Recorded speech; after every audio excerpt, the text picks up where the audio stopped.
right, let's hit the field. All right. Just wanted to talk, that's all. It's the final day of June and the final day of a 4-game series between the Yankees and the Blue Jays.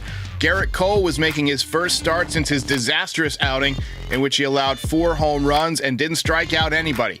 My recap, your reactions coming up next. This is NYY Recaps.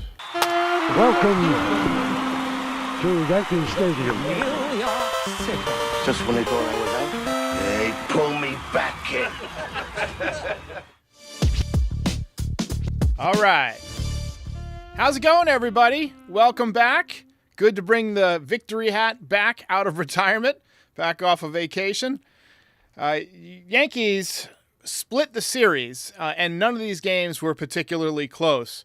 But the Yankees come out with an 8-1 victory in the final game. Just heard a second ago that Spencer Jones just hit a grand slam, his second home run of the game. Good to see him heating up. One of the Yankees' top prospects. And good to see the Yankees' offense heating up for the second time in 3 days. When the offense is in a slump, like the Yankees have been for the last couple of weeks, it doesn't always come back all at once. Sometimes it can take a few days. It can start kind of rolling back. And we saw it explode a couple of nights ago with the home run from Soto, and then the floodgates open. Yesterday, a step back, just 3 runs. And then today, they bounced back in a really solid way against Kevin Gausman. Yankees finish off the road trip with a win. Day off tomorrow, then they play the Cincinnati Reds and the Boston Red Sox at the stadium in the next homestand. 2-run home run for Aaron Judge today, another multi-hit game. He is now hitting .316 on the season, 31 homers. He's ahead of his pace from 2022. He's got 82 RBIs. We talked about last night how he has a realistic chance to drive in 100 runs by the All-Star break. And that would be absolutely insane. He needs 18 in the final 12 games. But that's roughly the pace that he's been on for all of June. Probably going to win another Player of the Month award. He won it last month. Probably going to win it again this month. So I'm excited to see if he can do it. Probably need Volpe to heat up again. He had a tough day. You know Soto's going to get on base in front of him.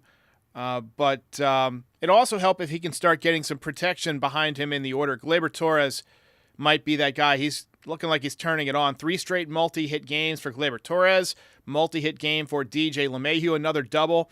It's huge that these guys are starting to get some results.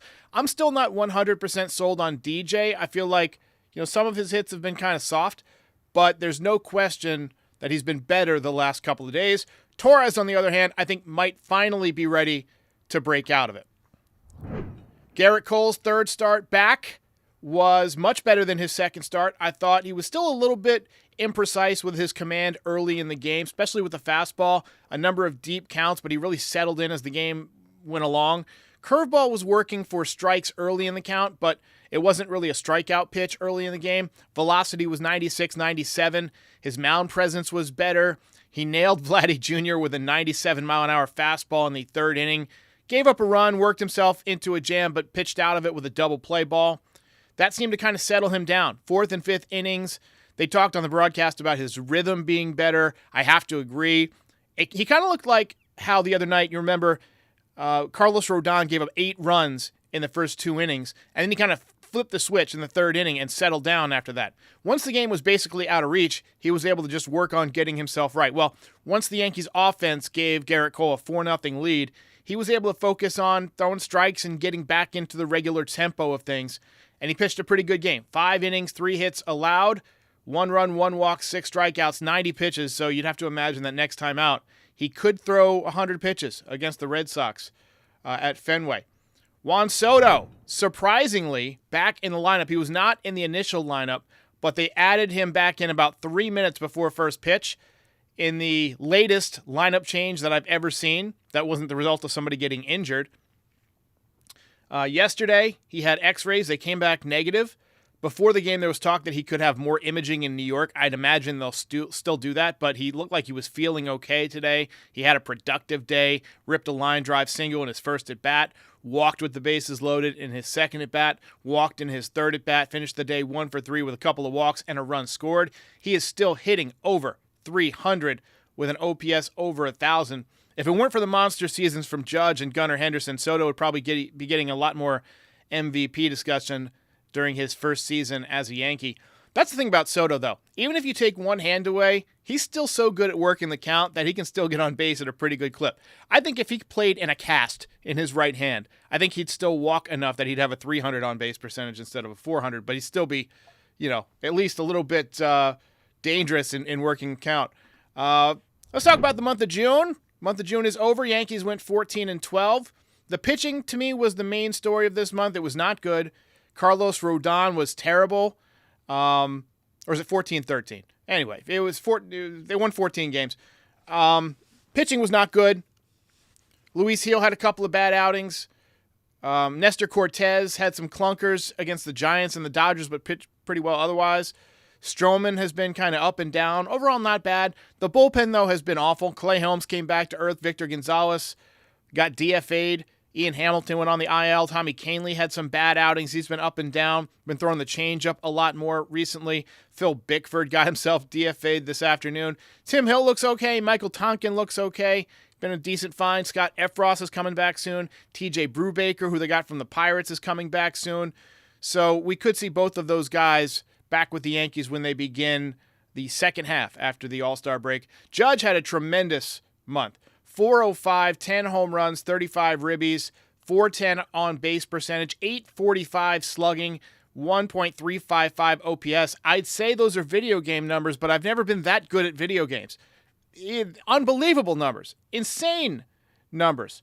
Trent Grisham has been filling in more in the outfield. He's looked really good in center field. He got another hit today, picked a double. Ben Rice looks like he can really play. I mean, he's got a 708 OPS so far. He hit one off the wall today, had another couple of walks. One more thing on Judge. Now that I look at his batting average, and I'm looking at 316, would you have ever thought when he first came up that he was going to be a 300 hitter?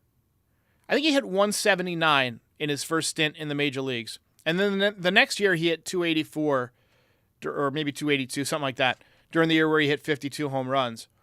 And it was like, you thought that might be the ceiling batting average-wise, but he hit over 300 the year he hit 62 home runs. He's hitting over 300 again this year. He really could win a triple crown. That's unbelievable.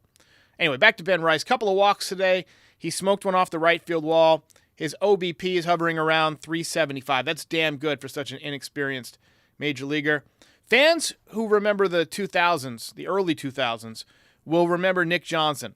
On-base machine. He had a 525 OBP in Double-A. Got called up to the major leagues.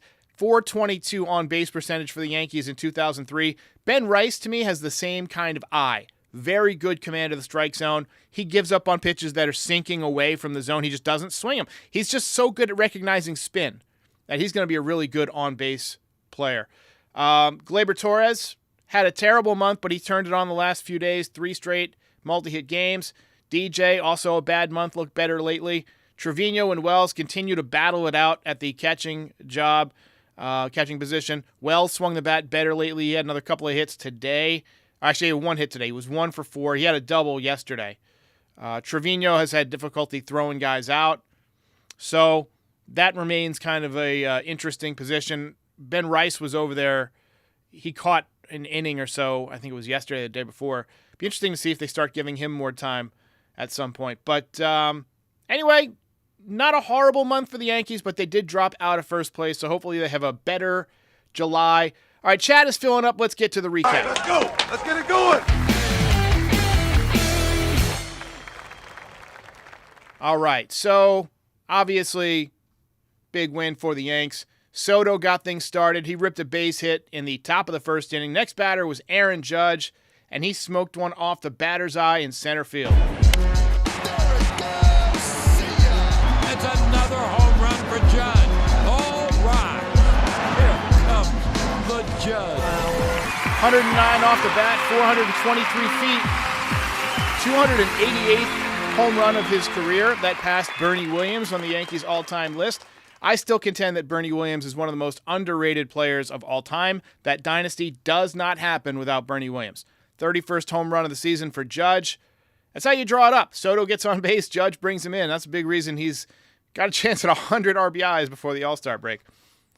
Garrett Cole worked a scoreless first inning on 14 pitches, 9 strikeouts, so you could tell, or 9 strikes. You could tell early on that he was pitching better than he was his last time out. He just looked more together, more like Gerrit Cole that we're used to. Ben Rice worked a walk on a very close pitch in the top of the second, came around to score on a seeing eye single from DJ LeMahieu. DJ had a good day. Gerrit Cole struck out the side in the second inning. Very promising sign that he was beginning to get stronger. Top three, Gleyber Torres ripped a double ripped a double to left field, didn't quite hit the wall. It's been way better watching him play the last few days. The swing has been much more compact, and he's just been taking more close pitches, and he's taking pitches to right field. He just looks better. He just in general looks more like the Gleyber Torres we're used to. So I don't know if he can become the hitter he's been the last couple of seasons, but if he can get close, it'll be a big help for the Yankees because they won't have to go out and trade for a second baseman. I think they'd rather hold on to him and let him hit if he starts hitting. Blue Jays got to Gerrit Cole in the third inning. He was having trouble spotting his pitches. He drilled Vladdy, gave up a run, but got out of the inning with a double play ball. Top four, Judge drilled in the back by Kevin Gausman, possibly in response to Vladdy Jr. You thought the tempers might flare there for a second, but did not happen. So we escaped the brawl. Verdugo got called out for a pitch clock violation with 2 on and 2 out to end the inning. I thought it was kind of an egregious overreach by the umpire. He wasn't making eye contact, and so he got called for it. But, hey, those are the rules. Yanks got another run on a RBI double by LeMahieu in the fifth inning, very quietly, getting more hits, 2 doubles in the series. Man alive, we could use a hot streak from DJ. That knocked Gausman out of the game. Grisham doubled. He hit one off the wall. That made it 7-1. And pretty much at that point, it was game over. Gerrit Cole was done after 5. I gave you the line: 1 run, 3 hits, 1 walk, 6 strikeouts. According to Baseball Savant, his fastball topped out at 97.6 miles an hour. He had 12 swings and misses. And I think you have to feel pretty good about how solid he looked out there today. Now through 3 starts, 6.23 ERA, obviously higher than we're used to. 13 innings, 11 strikeouts, 6 walks. All of those numbers will get better as he adjusts and continues to feel more comfortable. But nice job for Gerrit Cole.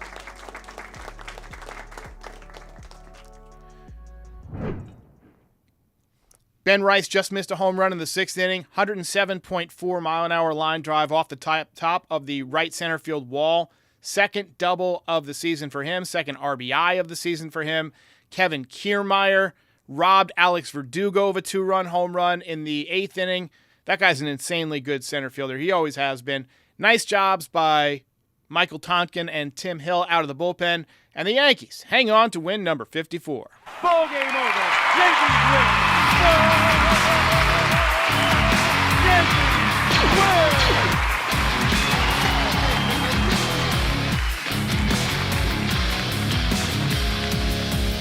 You're a winner. Robert Ryan says, solid day from Cole, better days to come. Yeah, today hopefully a springboard to a great second half. He looked healthy. That's the most important thing. Val on NYY says, I haven't seen that DJ in a long time. Yeah, DJ had a really solid day. He's had a good series. Hopefully he's heating up right as we go back to Yankee Stadium. You like the Yankees to have a good homestand because they have not been playing well. You want to play well in front of your home fans. And honestly, I just missed the Yankees winning in pinstripes because the last series was not any fun. Let's get to the belt. Today's belt winner, no surprise, Aaron Judge.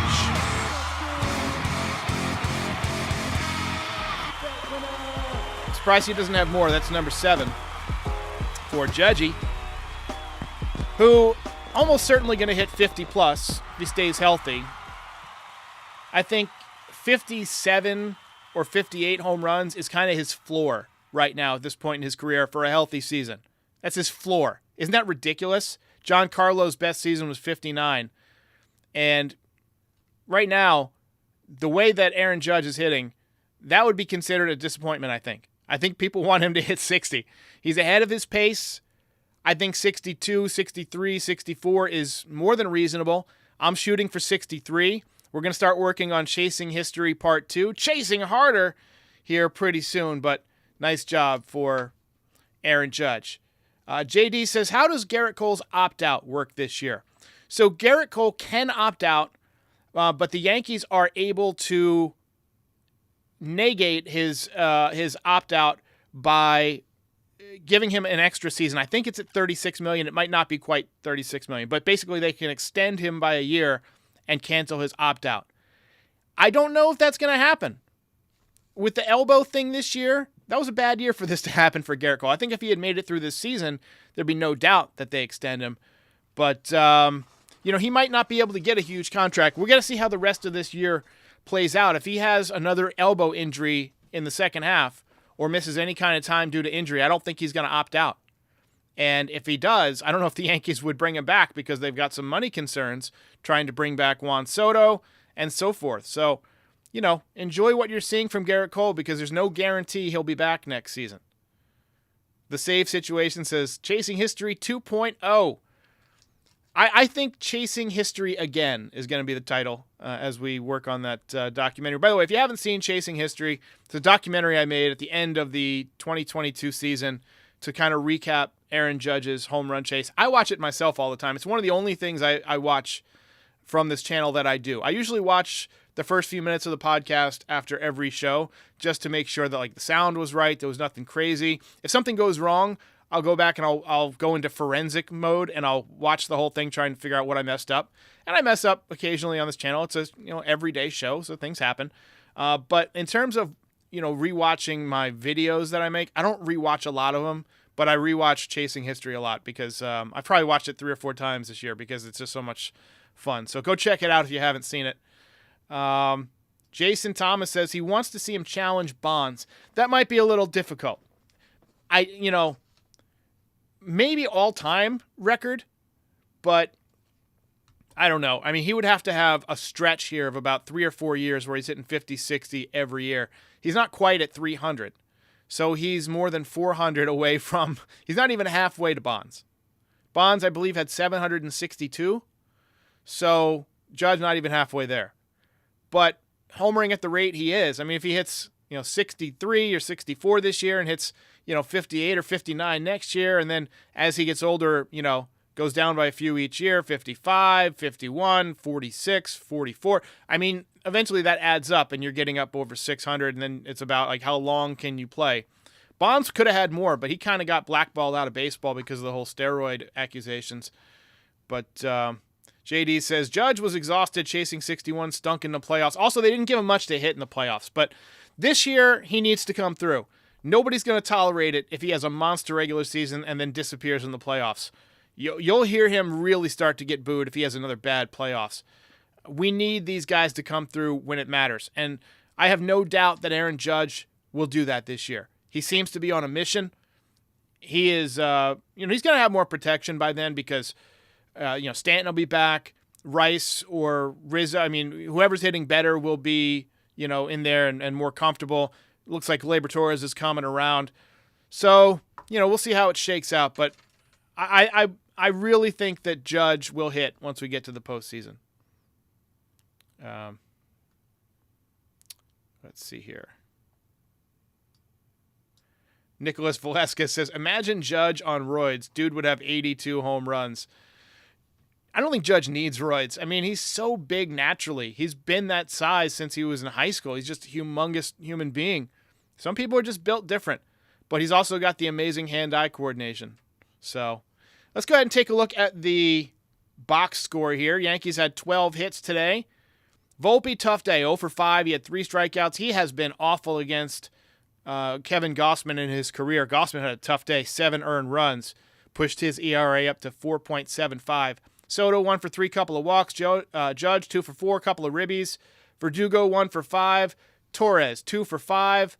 Rice 1 for 3. Wells 1 for 3. LeMahieu 2 for 5 with a couple of ribbies. And Grisham, multi-hit game. He's up to 154. Stop the presses there. Cole, Tonkin, Hill, and the Magic Man, whose name I'm not going to even try to pronounce, got it done on the mound. Looking good for the Yanks. All right, let's get a couple of more comments here. Susan Menegas says, let's go Yankees. Absolutely, baby. Let's go.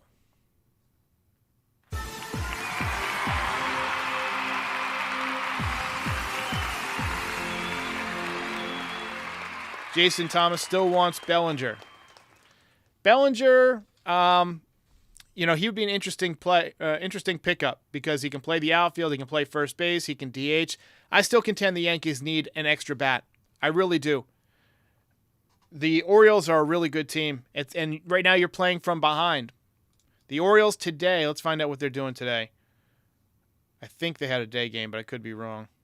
Nope, they're playing at 7:10. So they're playing the Rangers.